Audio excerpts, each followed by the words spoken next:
Okay, we're going for a second time. The audio on the first version of this was off. Okay, so we've just had the NFP. We are Friday, the 3rd of May, 2024. And as you can see from a lot of the red here is the NFP figure came out as a miss. 175 miss on 238 prior, 315 here. So quite the miss. Excuse me. Quite the miss.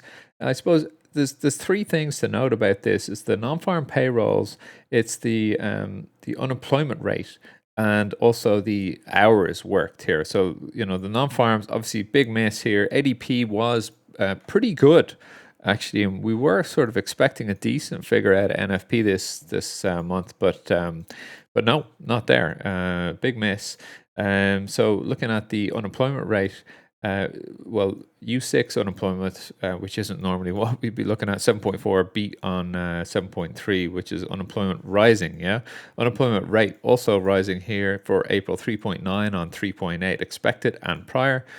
And then if we look back to the hours here, dropping average hourly earnings year on year for April, 3.9 miss on 4 prior, 4.1, right? And the month on month dropping as well, 0.2 on 0.3 prior, and weekly dropping 34.3 on 34.4 there. Okay, and then now we've just had the ISM manufacturing coming through here, and the initial, well, first I'll talk about NFP here for a second, right? And we're going to go over and kind of like look at these charts, right? And we're just going to look at the S&P 500, right? And so the initial reaction from the opening down here was a really strong bid. And why is that? It's because it's feeding in directly into the dovish Fed, bring in the cuts, and pricing for a September cut has actually risen to 75% now.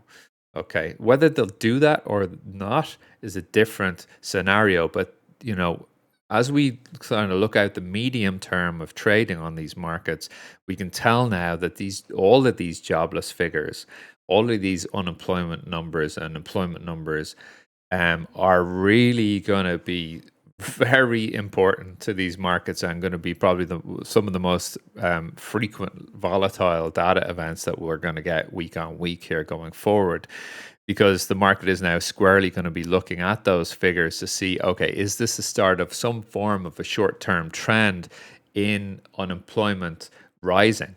Okay, so that will then corner the Fed into or certainly corner the market into an expectation. Sorry, hold on. That's certainly going to corner the market into an expectation that the Fed must cut in September with 75% current pricing. Okay, now we've got a couple of NFPs to come between now and then, obviously, but I think it's going to take at least three really bad ones like this for the Fed to start to really basically give a crap about this and be cornered into that cut.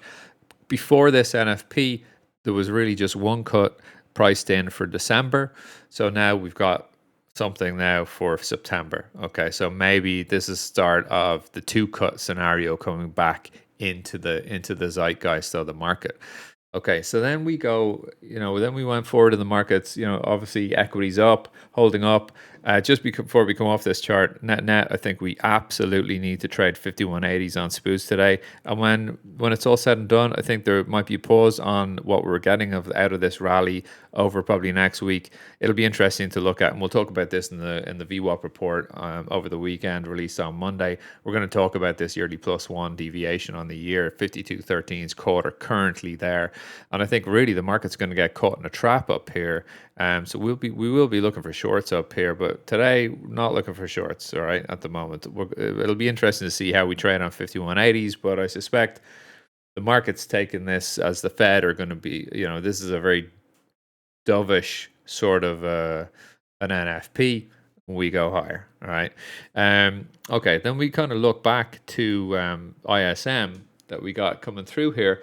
And with these data points, anything above 50 is termed as expansionary, right? And everything below 50 is termed as contractionary. Now, what you're seeing here is the business activity index sitting at 50.9s, prior 57.4. So big difference there from the prior, right?